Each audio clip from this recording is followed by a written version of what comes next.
ఇక్కడికి వచ్చిన మీడియా మిత్రులందరికీ కూడా నమస్కారం. అలాగే మమ్మల్ని అభిమానించి వచ్చిన అభిమానులు కూడా నమస్కారం.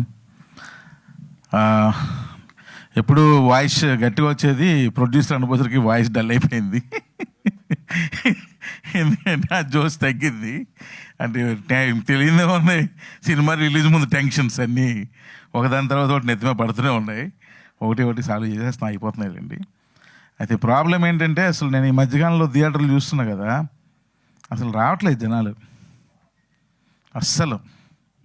నేను ఇంచుమించుగా ఈ మధ్య షూటింగ్లని అదని ఇదని బాగా ఆంధ్రప్రదేశ్, తెలంగాణలో ఎక్కువ తిరగలేదు, కానీ ఎక్కువ ఆంధ్రప్రదేశ్లో బాగా తిరిగాను.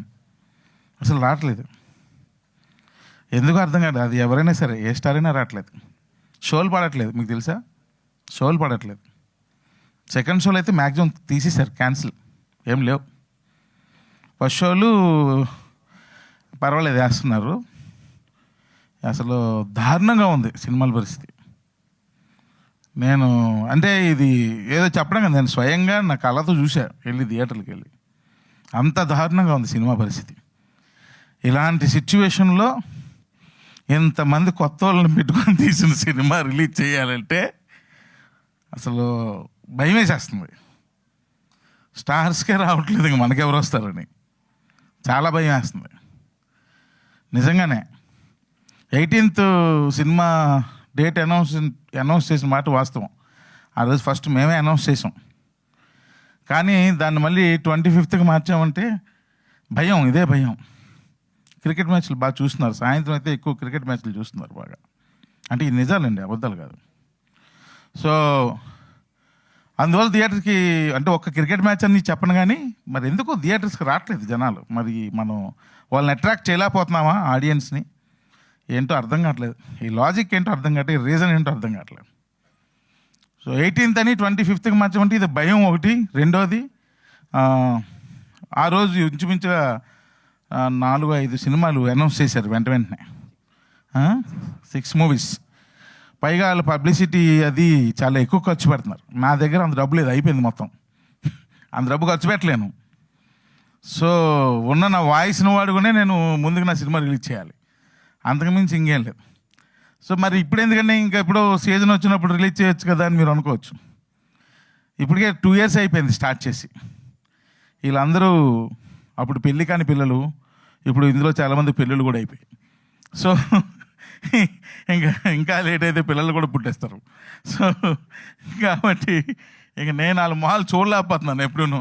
ఎప్పుడన్నా రిలీజ్ ఎప్పుడు చేస్తావన్నా, ఎప్పుడు ఫినిష్ చేస్తావన్నా అంటే ఏం సమాధానం చెప్పాలో అర్థం కావట్లా. అందరూ ఏమనుకుంటున్నారంటే, త్రినాథరావు ఊరికనే పేరు వాడారని అనుకుంటున్నారు. కాదు, దీనికి మొత్తం ప్రొడక్షన్ అంతా చేశారు. సో దీనికి చేసిన తర్వాత నాకు అర్థమైంది ప్రొడ్యూసర్ల కష్టాలు. ఇన్ని కష్టాలు పడుతున్నారు ఆ ప్రొడ్యూసర్లని. మనకు కావాల్సినవన్నీ రాసి ఇచ్చి వెళ్ళిపోతుంటాం రాత్రిపూట, మళ్ళీ మార్నింగ్ షూటింగ్ వచ్చేస్తాం. కానీ మనం రాసి ఇచ్చిన ఈ మార్నింగ్ మనం రాబోసరికి అరేంజ్ చేయడానికి ప్రొడ్యూసర్ నైట్ అంతా నిద్ర లేకుండా టీం అంతా, ప్రొడక్షన్ టీం అంతా ఎంత కష్టపడుతుందో ఈ సినిమాకి నేను చూసా. అందుకే ప్రొడ్యూసర్లు అంటే నాకు విపరీతమైన రెస్పెక్ట్. సార్ నమస్తే సార్. విపరీతమైన రెస్పెక్ట్ పెరిగిపోయింది ప్రొడ్యూసర్లు అంటే.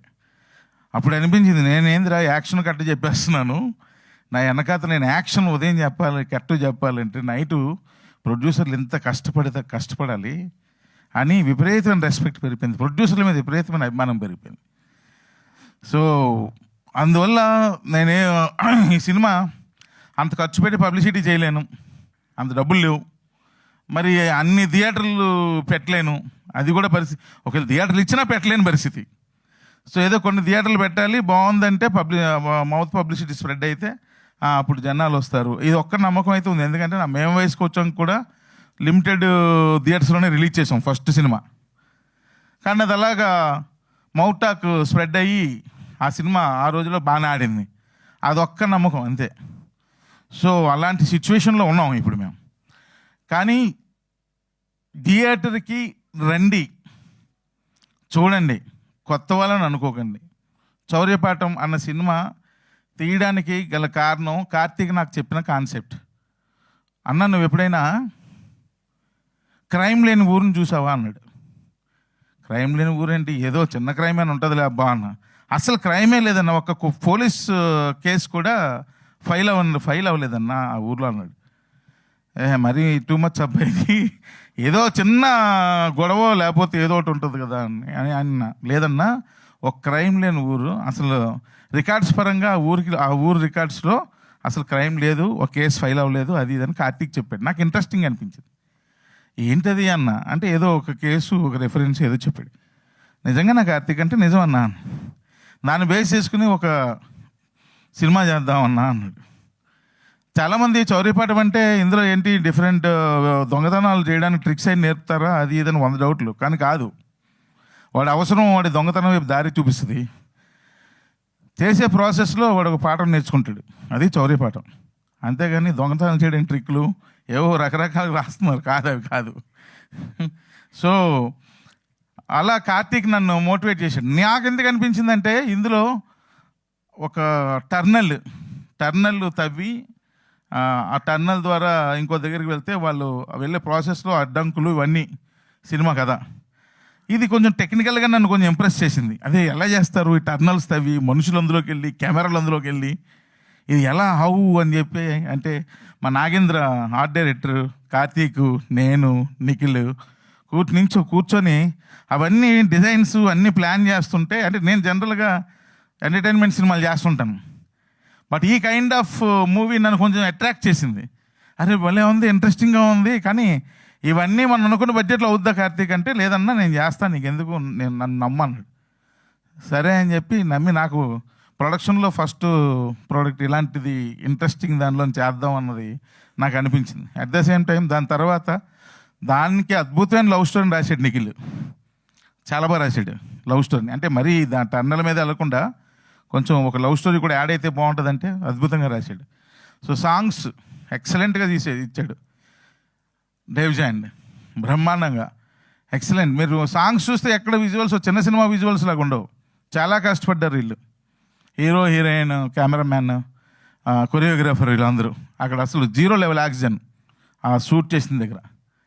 అసలు నేనైతే వచ్చేమన్నా, వద్దులే అంత కష్టం వచ్చాయన్న, అప్పటికే పడిపోయారు, ఇద్దరు డాన్సర్లు పడిపోయారు నాకు ఫోన్లు. అయినా సరే కష్టపడి చేశారు, ఎందుకంటే ది బెస్ట్ విజువల్స్ ఇవ్వాలి అన్న ఉద్దేశంతో. అయితే ఈ సినిమా ఎందుకు చూడాలి అంటే, ఇది ఒక డార్క్ కామెడీ ఫిల్మ్.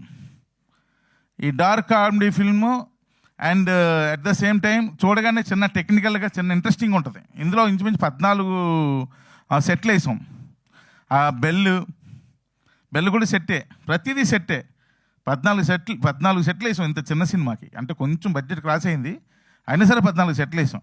చాలా కష్టపడి సినిమా తీసాం, ఏదో సినిమా తీసేయాలని తీయలేదు, చాలా కష్టపడి సినిమా తీసాం. దానికి అందరూ బాగా కోఆపరేట్ చేశారు. అలాగే ఇలాంటి సినిమాకి ఏదైనా ఒక ప్రమోషనల్ సాంగ్ ఉండాలి, దానిలో కథ ముందుకు జరగాలి అని నేను అడిగాను ఫోన్ చేసి మా రోల్ రైడ్ అని.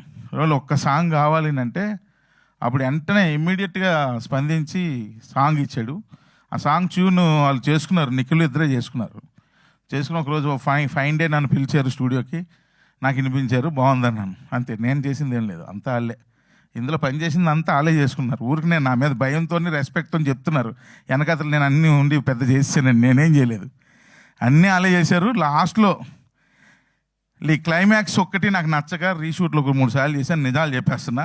ఎడిటింగ్లో కూర్చున్నాను, and at the same time రికార్డింగ్లో లాస్ట్లో ఒక 5 days కూర్చున్నాను. రికార్డింగ్లో కూర్చొని కొంచెం హై చేద్దామన్న ఉద్దేశంతో నేను కూడా కోరస్లో పాడాను అనుకోండి. దాని తర్వాత మెయిన్ ఏంటంటే సార్, ఈ సినిమా చాలామంది మెయిన్ డిస్ట్రిబ్యూటర్లకు అందరికీ చూపించాం. అందరూ పొగిడిన ఏకైక వ్యక్తి ఎవరు ఉన్నారంటే డేవ్జాన్నే పొగిడారు. ఎందుకంటే రికార్డింగ్ చాలా బాగా చేశాడు అండి మ్యూజిక్ డైరెక్టర్, ఎవరండి అయినా అని నన్ను అందరూ అడిగారు. సో డేవ్జాన్, thank you very much, super background score ఇచ్చావు అండ్ మంచి మెలోడీస్ కూడా ఇచ్చాడు, సూపర్ మెలోడీస్. సో అందుకే వన్స్ అగైన్ త్రూ మీడియా ద్వారా నేను అందరినీ రిక్వెస్ట్ చేస్తున్నాను. సో నేనైతే వైరల్ కంటెంట్ ఇచ్చి డిపెండ్ అవుదాం అనుకోవట్లేదు ఈ సినిమా ఓపెనింగ్స్ కోసం. మిమ్మల్ని అందరినీ రెస్పెక్ట్గా చేతులెత్తి నమస్కరించి అడుగుదామని అనుకుంటున్నాను. ఈ సినిమాకి రండి, థియేటర్కి రండి, చూడండి, సినిమాని చూడండి, మీకు నచ్చితే చెప్పండి, లేదా వదిలేయండి, అంతే. కానీ థియేటర్స్కి నా సినిమానే కాదు ఏ సినిమాకి థియేటర్కి రావట్లేదు. సో దయచేసి అలా అయితే మేము ఎలా బతకాలబ్బా? మీరు సినిమా చూస్తేనే కదా మేము సినిమాలు తీయగలం. మేము సినిమాలు తీస్తేనే కదా ఇక్కడ మా వర్కర్స్ అందరం బతకగలం. చాలామంది నన్ను అంటుంటారు, మెడలో ఎందుకండి రెడ్ కర్చీఫ్ వేసుకొని షూటింగ్లు చేస్తుంటారని. నేను కూడా ఒక కార్మికుల్లా ఫీల్ అవుతాను. నాకు అన్నం ఇక్కడే దొరుకుతుంది, ఇక్కడే అన్నం పెడుతున్నారు అని ఫీల్ అవుతాను. మీరు సినిమాలు చూడకపోతే, సినిమాలు తీసే వాళ్ళు తగ్గిపోతే ఇంకా నేను కార్మికులు ఎలా ఫీల్ అవ్వగలను? నా కడుపు ఎలా నిండుతుంది? నాకు అన్నం ఎవరు పెడతారు? నాలాంటి వాళ్ళు ఎంతోమంది కుటుంబాలకి అన్నాలు ఎవరు పెడతారు? వాళ్ళ కడుపులు ఎలా నిండుతాయి? సో కాబట్టి నేను నా సినిమాని కాదు, దయచేసి సినిమాలకు రండి. సమ్మర్ సినిమాలు బ్రహ్మాండంగా ఏసీలు ఉన్నాయి, అన్ని థియేటర్లు అద్భుతంగా ఉన్నాయి. ఏసీలో కూర్చోండి, ఆ సౌండ్ సిస్టంలో సినిమాని చూడండి, ఎంజాయ్ చేయండి. సినిమా కూడా one part of the entertainment in your life. Don't forget that. So 25th all theatres, అంటే మాకు శక్తి ఉన్నంత వరకు ఉన్న థియేటర్స్లో 25th గ్రాండ్గా రిలీజ్ అవుతుంది. సినిమా పేరు శౌర్యపాఠం. మీరు అందరూ ఫ్యామిలీస్తో రండి, హ్యాపీగా చూడండి. సెన్సార్ కూడా అయిపోయింది. యూబై ఎంకరేజ్ చేస్తారని, వీళ్ళందరికీ ఒక మంచి ఫ్యూచర్ ఇస్తారని చాలా కష్టపడ్డాడు మా ఇంద్ర. తన హీరో అన్న మాటే కానీ ఈ సినిమాకి ఒక విధంగా చెప్పాలంటే ఈజ్ ఆల్సో ప్రొడ్యూసర్. ఈ సినిమాకి డే అండ్ నైట్ కష్టపడ్డాడు చాలా. అంటే ఇది ఇట్స్ నాట్ ఏ జోక్ అనమాట. నాతో పాటు కూర్చుండేవాడు, రాత్రి 1 or 2 వరకు కూర్చుండేవాళ్ళం. అంటే మార్నింగ్ మళ్ళీ షూట్కి నేనే ఒక్కోసారి నువ్వు వెళ్ళిపోలే నేను చూసుకుంటాను పంపించేవాడిని. అంటే తన స్క్రీన్ మీద కనిపించాలి కదా, ఫేస్ డల్ అయిపోద్దేమో అని భయంతో వద్దున వెళ్ళి నేను చూసుకుంటా అని చెప్పి చూసుకున్నాను. అలాగే నా ప్రొడక్షన్ టీం, మా తమ్ముడు సురేష్, అలాగే చందు, వీళ్ళందరూ డే అండ్ నైట్ వర్క్ చేశారు. వాళ్ళే చూసుకున్నారు మ్యాక్సిమం ప్రొడక్షన్ అంతా.